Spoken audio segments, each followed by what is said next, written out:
Welcome to our channel एनए बिदाई। अब इक्जाम पनि आउनु लागिसक्यो होइन। अब वैशाख 14बाट इक्जाम छ। आज वैशाख 4 भइसक्यो। अब जम्मा 10 दिन बाँकी छ। अब अझै पनि तिमीहरूलाई केमिस्ट्रीमा के पढ्ने, कताबाट पढ्ने, के नपढ्ने, यो पढ्यो इक्जाममा नआउने हो कि यो छोड्यो यो इक्जाममा आइदिने हो कि त्यस्तो भइरह होला। त्यही भएर मैले चाहिँ आज लास्ट विक केमिस्ट्री प्रिपेरेसन कसरी गर्ने, के चाहिँ पढ्ने, के छुटाउने हुन्न, अनि के चाहिँ छोड्दा पनि केही फरक पर्दैन भन्ने टपिकमा भिडियो बनाउन लागेको छु है त। ल अब भिडियोलाई सुरु गरौँ। सुरुमा छ फिजिकल केमिस्ट्रीबाट सुरु गरौँ है त।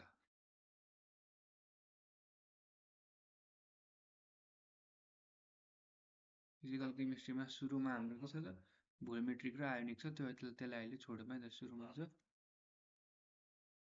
Chemical kinetics.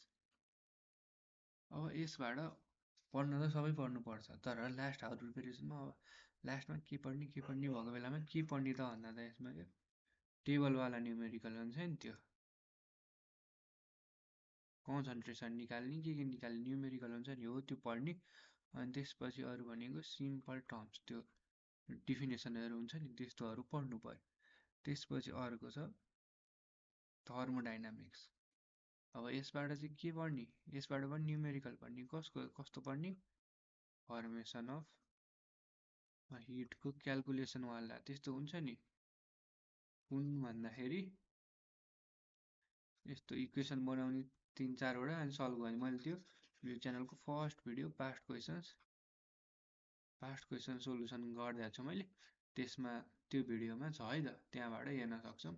ल त्यसपछि अर्को छ इलेक्ट्रोकेमिस्ट्री। यसबाट के पढ्ने भन्दा यसबाट बेसिक डिफिनेसन्सहरू पढ्ने है त। इलेक्ट्रो केमिस्ट्रीमा अब इलेक्ट्रोलाइट भनेको के हो, स्ट्रङ इलेक्ट्रोलाइट, विक इलेक्ट्रोलाइट, त्योहरू पढ्ने। अनि त्यसपछि एसएचजी स्ट्यान्डर्ड हाइड्रोजन इलेक्ट्रोड भनेको के हो यो पढ्ने। अनि त्यसपछि यसबाट पनि मोस्ट इम्पोर्टेन्ट भनेको के हो भन्दाखेरि के हो त यसबाट भन्दाखेरि यो क्यालकुलेसन गर्ने न्युमेरिकल हुन्छ नि, त्यो सेलको भोल्टेज कति छ, त्यो एनोड कुन हो क्याथोड कुन हो पत्ता लगाउने। अनि त्यसपछि इनर सेल क्यालकुलेट गर्ने। रियाक्सन दिया हुन्छ दुईवटा, अथवा यसरी नोटेसनमा यसरी इक्वल टु -0.76 भोल्ट यसरी दिया हुन्छ दुईवटा कप्परको। त्यहाँबाट इनर सेल क्यालकुलेसन गर्नु पर्यो। अनि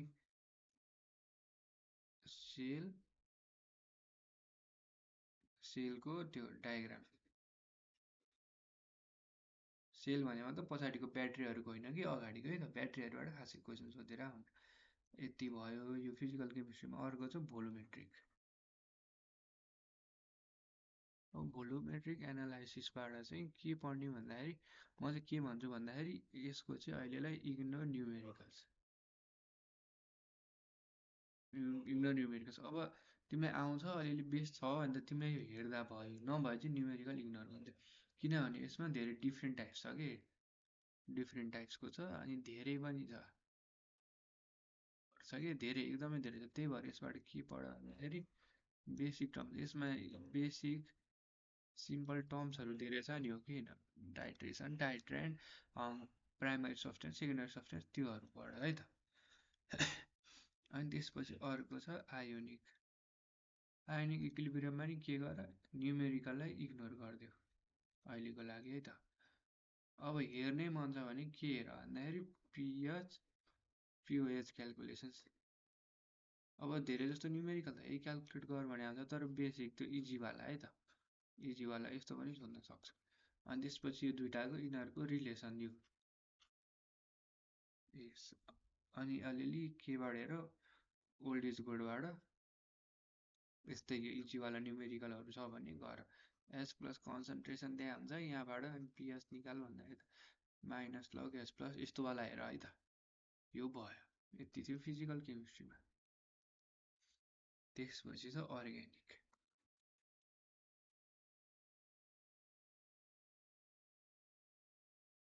अब अर्ग्यानिक केमिस्ट्रीमा च्याप्टर वाइज भन्दा पनि म के पढ्ने भन्छु है त। सुरुमा नेम रियाक्सन्सहरू पढ्नु पर्यो।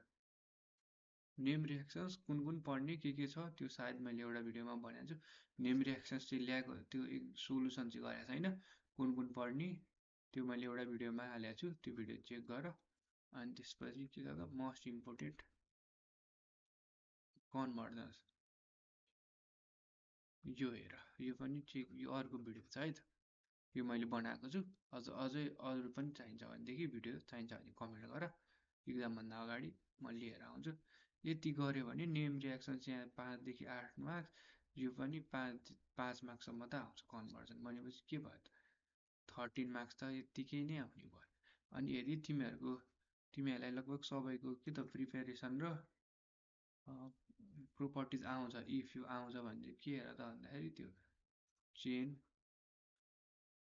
Sequence conversion from old into new, मतलब ए दिया हुन्छ अनि यहाँ समथिङ रिएजेन्ट बी सी, अनि त्यसपछि त लगभग अर्को कस्तो हुन्छ भन्दाखेरि an organic compound A reacts with you to give B and last one is यो भनेर दिया हुन्छ। अनि त्यसलाई फाइन्ड द कम्पाउन्ड्स एबिसिडी यस्तो वाला, अनि राइट द रियाक्सन। यो पनि यति र यति जाने भने तिमीहरूको 20 मार्क्स त अर्ग्यानिकबाट 20/32 त यसै आउँछ है त। त्यसमा पनि अब अरू के पढ्नु पऱ्यो भन्दा अरू पनि छ अर्ग्यानिकबाट के पढ्नु पऱ्यो, छुटाउनै नहुने के छ त, छुटाउनै नहुने यो माथिको पनि छुटाउनै नहुने कुराहरू हो। नेम रियाक्सन धेरैवटा छैन, 30-35वटा छ, यो पढ्यो भने केही गाह्रो छैन, 1-2 घन्टा पढ्यो भने सबै भइहाल्छ। ल छुटाउनै नहुने के छ त भिक्टर मेयर टेस्ट केमा छ त यो अल्कोहलमा छ। अनि त्यसपछि अर्को के छ त क्लोरोफर्मको के त प्रिपेरेसन, अनि यसको केमिकल प्रोपर्टिज कुन भन्दाखेरि त्यो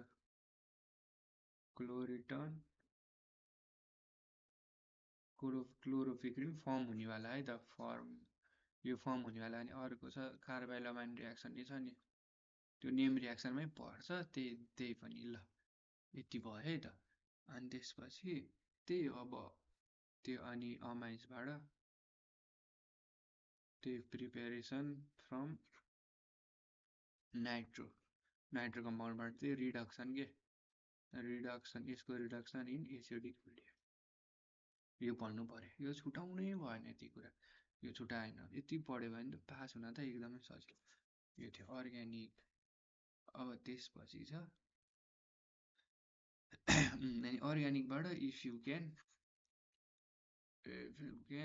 सल्भ मोर क्वेसन्स है त, त्यो कस्तो भन्दाखेरि कन्भर्जन्स आउँछ भने आउँदैन भने त अब कन्भर्जन्स चाहिँ कस्तो भन्दा त्यही सिक्वेन्स वाला मैले भने नि अघि एबिसी यस्तो वाला, अब आउँदैन भने त्यही मैले जे भने त्यो पढ्दा हुन्छ है त।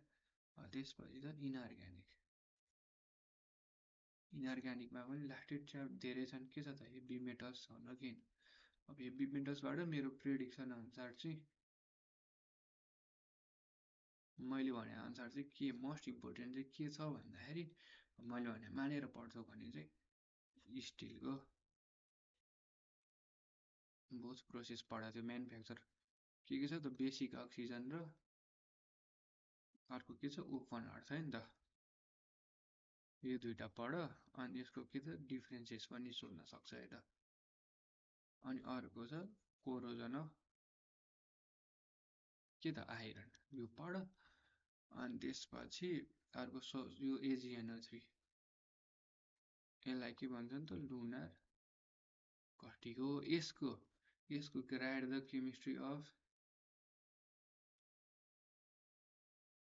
अफ भनेर यो लुनार कस्टिक भनेर आउँछ। अनि यो के होला, त्यसपछि ब्लू भिट्रोल व्हाइट भिट्रोल यिनीहरू त छँदैछ, यो त तिमीहरूले पढि नै हाल्यो होला, यो त छोड्ने कुरै भएन है त, यति पढ्नु पर्यो। अनि त्यसपछि अर्को पनि च्याप्टर छ होइन इनअर्ग्यानिकमा के छ अरे त्यो ट्रान्जिसन मेटल,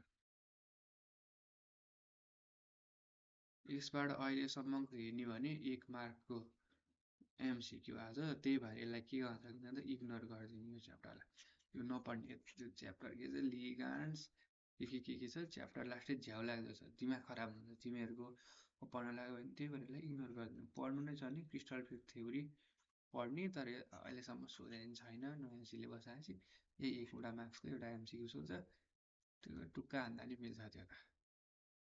त्यसको लागि पुरै च्याप्टर पढिराख्नु परेन अहिले लास्ट आवरमा आयो। त्यसपछि छ एप्लाइड,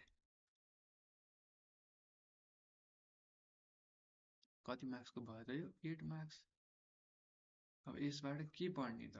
म ठ्याक भनिदिन्छु, त्यति पढेपछि भयो। पोलिमर्स के पढ्नु पर्यो? यसको टाइप्स पढ्नु पर्यो है त, को पोलिमर, होमोपोलिमर के छ त्यो, अनि वेगलाइट यसको के त रियाक्सन पनि लेख्न जान्नु पर्यो, कन्डेन्सेसन पोलिमर, एडिसन पोलिमर त्योहरू पनि पढ्नु पर्यो है त।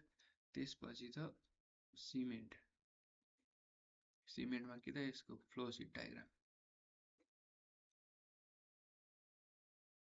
यही हो सोध्ने, केही सोध्दैन होला अनि पेपर एन्ड बल्ब।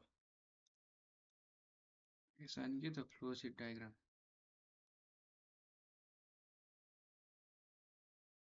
अनि अरू के दुबईको लागि र मेटेरियल्स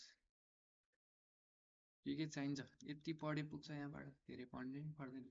अनि अर्को एउटा के छ त लास्टमा के छ, न्युक्लियरवाला छ होइन, न्युक्लियर फिसन पढ्नु पर्यो। अनि त्यसपछि न्युक्लियर फ्युजन पढ्नु पर्यो। यो दुइटा के पढ्नु पर्यो? डिफ्रेन्सेस। अब त्यो रेडियो एक्टिभवाला, रेडियो एक्टिभिटी त RA, यो त केमै पढाएको तिमीहरूले, फिजिक्समा नि पढाएको हो। यो पनि के छ, यसबाट प्रायः क्वेसन नआउन सक्छ, आउने भयो यसबाट आयो भने पनि के त हाफ टाइमको ल त्यो पढेर जाउँ भइहाल्छ। अब हामीले के पढ्यौँ एकचोटि हेरौँ। के पढ्यौँ?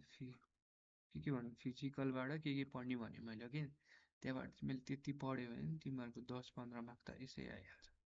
अर्ग्यानिकबाट त मैले भने पढ, तिमीहरूको 22-32मा 22 त ढुक्कै हो। त्यहाँबाट सबै अझ त्यो मैले भने जस्तो चेन रियाक्सनहरू त्योहरू पढ्यो। अनि अब तिमीहरूलाई त्यो रियाक्सन मेकानिजम, यो कसरी यो अर्थोमेटा प्यारा के हुन्छ त्यो पनि आउँछ भने चाहिँ तिमीहरूको 30/32 नै फिक्स नै हो त्यो।